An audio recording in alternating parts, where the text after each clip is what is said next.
మంచి రోజులు రాబోయే ముందు కనిపించే సంకేతాలు.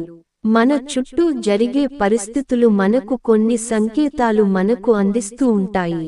వాటిని శుభ సంకేతాలు అంటారు. వాటిలో కొన్ని అశుభ సంకేతాలు కూడా ఉంటాయి. మనం ఈ వీడియోలో కేవలం శుభ సంకేతాల గురించి మాత్రమే మాట్లాడుకుందాం. లక్ష్మీదేవి మనల్ని అనుగ్రహించే ముందు కొన్ని సంకేతాలను తెలియజేస్తుంది. మనం అభివృద్ధిలోకి వచ్చే ముందు కూడా మనకు కొన్ని సంకేతాలను తెలియజేస్తాయి. అవి ఏమిటో మనం ఈ వీడియోలో తెలుసుకుందాము.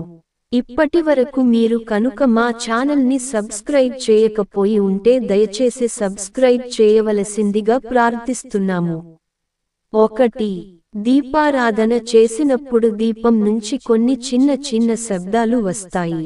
అలా వచ్చినప్పుడు ఆ ఇంటిలోనికి వారికి ఏదో మంచి జరగబోతుంది అని సంకేతము. 2. నల్లని చీమలు ఒకేసారి గుంపులుగా ఇంటిలోనికి ప్రవేశిస్తాయి. ఇలా నల్లని చీమలు ఇంటిలోనికి ప్రవేశించినప్పుడు లక్ష్మీదేవి అనుగ్రహం కలగబోతోంది అని సంకేతంగా భావిస్తాము. 3.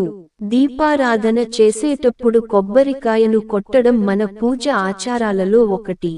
ఇలా పూజ అనంతరం కొబ్బరికాయను కొట్టేటప్పుడు ఆ కొబ్బరికాయలో పువ్వు వచ్చినట్లయితే మనం కోరుకున్న కోరిక త్వరలోనే నెరవేరబోతుంది అని సంకేతము. 4. ఏదైనా పని మీద బయటకు వెళ్ళేటప్పుడు బ్రాహ్మణులు గుంపులుగా ఎదురు వచ్చినట్లయితే మీరు వెళ్ళే పని నిర్విఘ్నంగా పూర్తవుతుంది. ఎప్పటినుంచో పూర్తి కాని పనులు సైతం పూర్తవుతాయి. ఇది చాలా మంచి సంకేతముగా మన పూర్వీకులు భావిస్తారు. 5. మంగళవారం రోజున ఆంజనేయ స్వామి స్వరూపమైన వానరము మన ఇంటి ఆవరణంలోకి ప్రవేశించటం. ఇలా కోతులు మన ఇంటిలోనికి ప్రవేశించడం వలన ఆ ఇల్లు అభివృద్ధి దశలో ప్రయాణించబోతుంది అని ఒక సంకేతముగా భావిస్తారు. 6. ఇంటి ఆవరణంలో పక్షి గూడు కట్టుకుని నివసించడం. ఇలా ఇంటి ఆవరణంలో పక్షి గూడు కట్టుకుని నివసించడం వలన త్వరలోనే స్థిరాస్తులను కొనుగోలు చేస్తారు అని సంకేతము. 7. ఇంటి నుంచి బయటకు వెళ్ళేటప్పుడు ఆవు ఎదురు వస్తే చాలా మంచిది. 8. ఎక్కువసార్లు నెమలి కలలో కనిపించిన లేదా నేరుగా ఎక్కువసార్లు నెమలి కనిపించిన ఈ సంకేతాన్ని ఆర్థిక వృద్ధి జరగబోయే ముందు కనిపించే సంకేతంగా భావించేవారు. 9.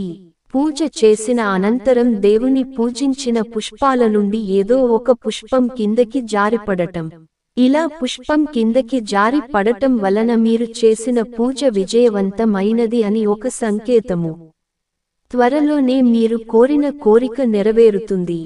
ఇలాంటి మరిన్ని వీడియోస్తో మరలా కలుసుకుందాం. అప్పటి వరకు ఓం నమః శివాయ.